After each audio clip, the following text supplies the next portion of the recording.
now, 3 days away from the trade deadline. Knicks reportedly one of those teams in the mix interested in Giannis Antetokounmpo. Shams, where do we stand right now with the Bucks and Giannis and trade talks? So, Amina, Giannis Antetokounmpo has been ready, is prepared for his exit from the Milwaukee Bucks, whether it's at the NBA trade deadline or in the offseason. I'm told in the Bucks, as of this weekend, entering Monday, a few days away from the trade deadline, they are engaged with rival teams and making counteroffers to the aggressive proposals. But the big question around the NBA is, will the Bucks move Giannis? That is the biggest domino that this league has right now. It impacts several teams.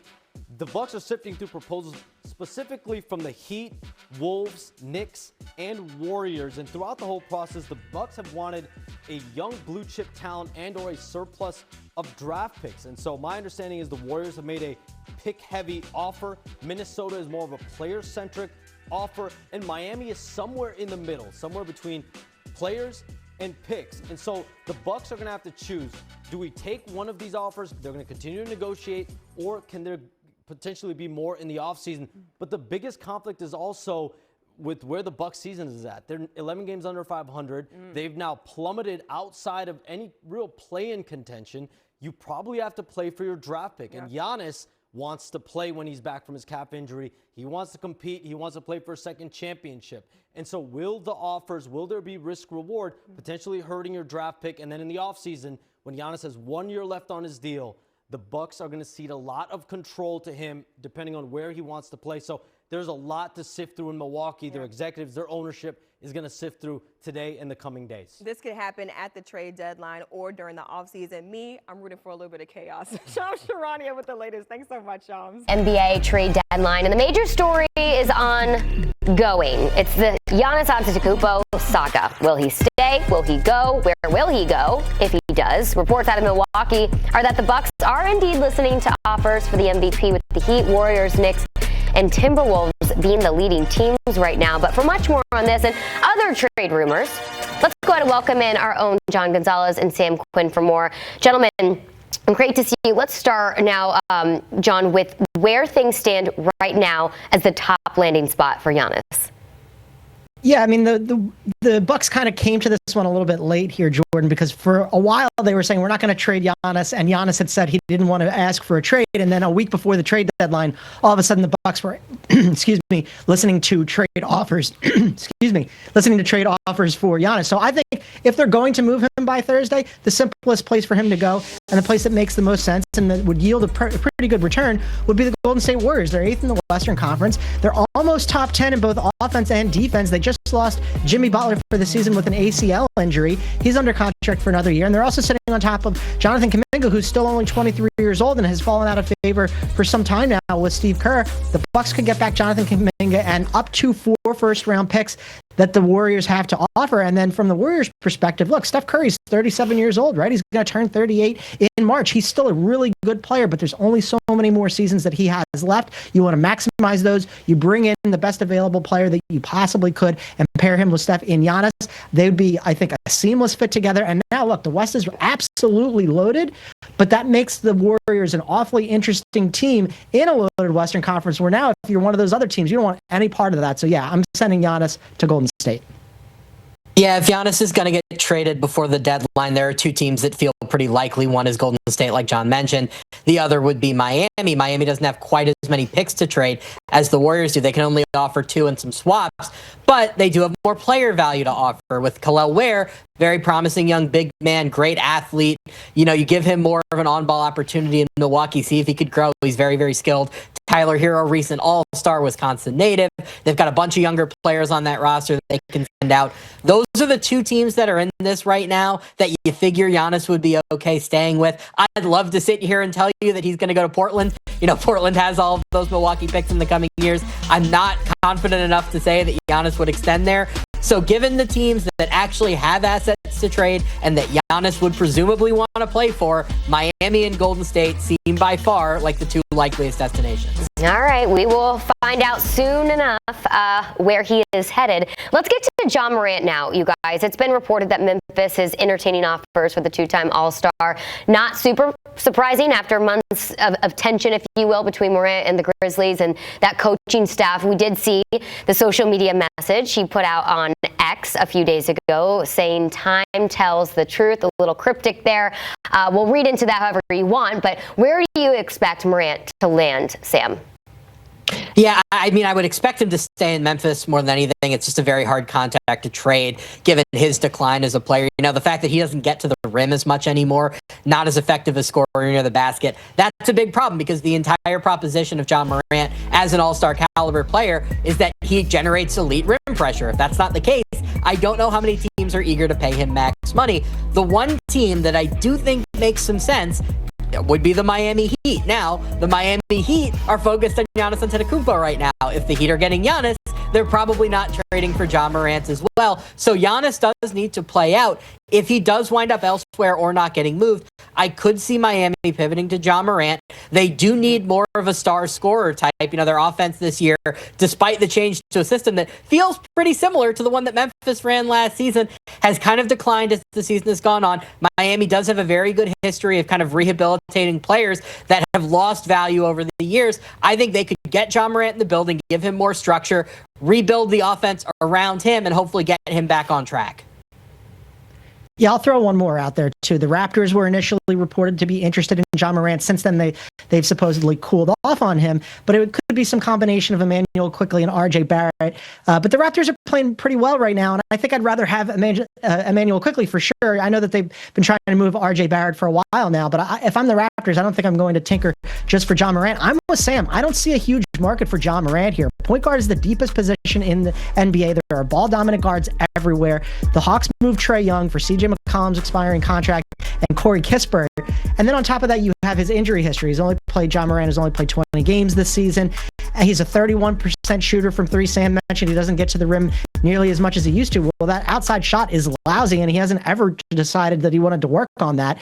And then on top of all of that, he's owed $87 million over the next couple of years. So you put all those things together, and I just really, even if Miami was interested or even if the Raptors got back into it, I don't think he's going to yield a big price. I think more likely than not, he ends up staying put in Memphis. All right, let's look elsewhere, you guys, because this week plenty of eyes are on Dallas and Mavericks Anthony Davis. John, what landing spot makes sense for Davis?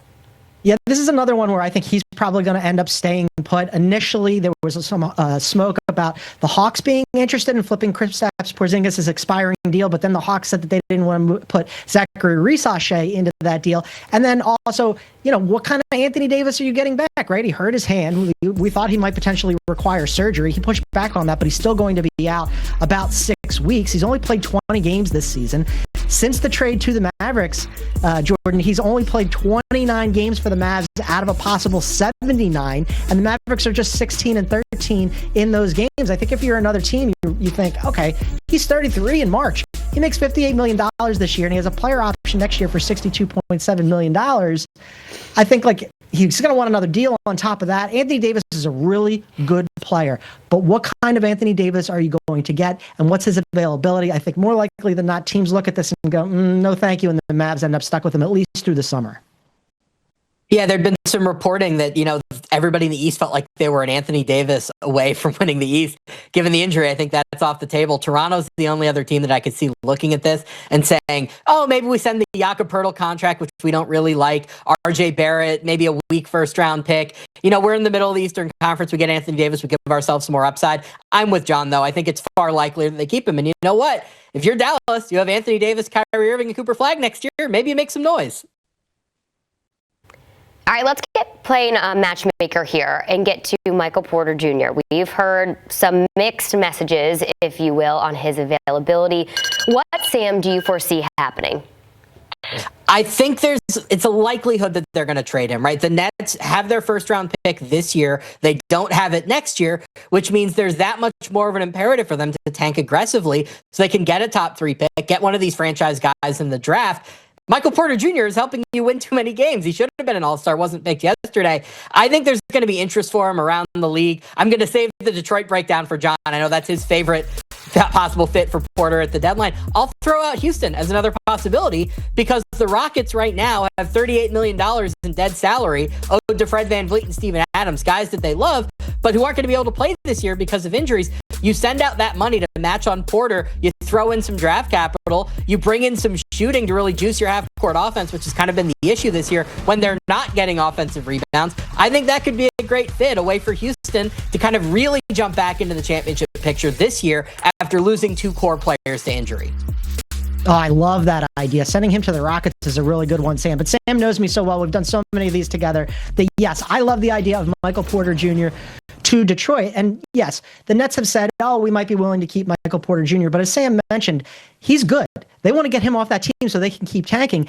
And the Detroit Pistons, there's some people who doubt the Pistons as the number 1 team in the Eastern Conference. I am not among them. I'm a Pistons believer, and I would love to see them upgrade. They were first in the Eastern Conference. They've got Cade Cunningham, who's just an absolute killer. Jalen Duren has really leveled up, but they get most of their offense in the paint, right? Michael Porter Jr., as Sam said, could really add some half-court shooting. It's been a lot of Duncan Robinson from deep and not much else. They're just 18th in three-point percentage. And Michael Porter Jr., when he was in Denver, I was a little bit of a doubter.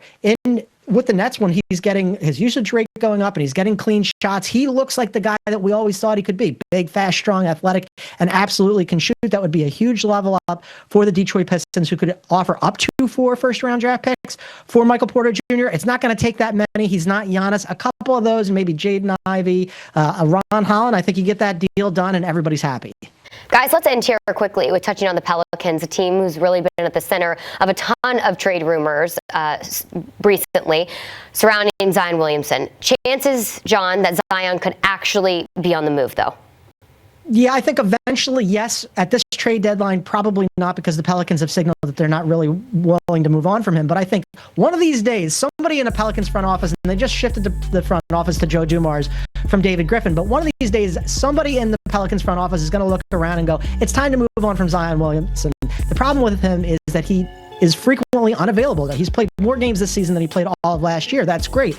But in 7 NBA seasons, there have been 3 where he played 30 games or fewer, and 1 season where he didn't play at all. And they like Derek Queen a lot, and those 2 guys do not fit together. I would take whatever I could get for Zion, but I'm not sure what kind of market there is for him 7 years into his NBA career, when we've been waiting for him to be the main guy in the NBA, and he never has developed into that. Yeah, just consider it this horribly inefficient use of resources to pay Zion Williamson the max and also to pay this huge draft pick toll to get Derek Queen when they're very similar players, similar size, same position, both need to have the ball a lot. It would be in New Orleans' best interest to turn that $40 million salary slot into, say, a rim protector or another shooter, somebody who makes a little bit more sense playing next to Derek Queen. But the Pelicans aren't necessarily rational actors. And I don't know how much of a market Zion has given the salary, given the injuries. We've heard a little bit of Chicago buzz. I don't know if there's anybody else out there. I think it's more likely that the Pelicans keep Zion, maybe reevaluate this in the offseason. But if I were them, I'd be looking to trade him the moment I could. All right. Seems like a timing thing there in New Orleans. Gentlemen, always great to see you here on CBS Sports HQ with the very latest on the rumors as the trade deadline in the NBA rapidly approaches, just 3 days away. 7 o'clock Eastern time begins some of the NBA games going on tonight. We'll see the Rockets and Pacers at 7:30, the Timberwolves and Grizzlies, and then our nightcap, the 76ers and Clippers at 10 Eastern.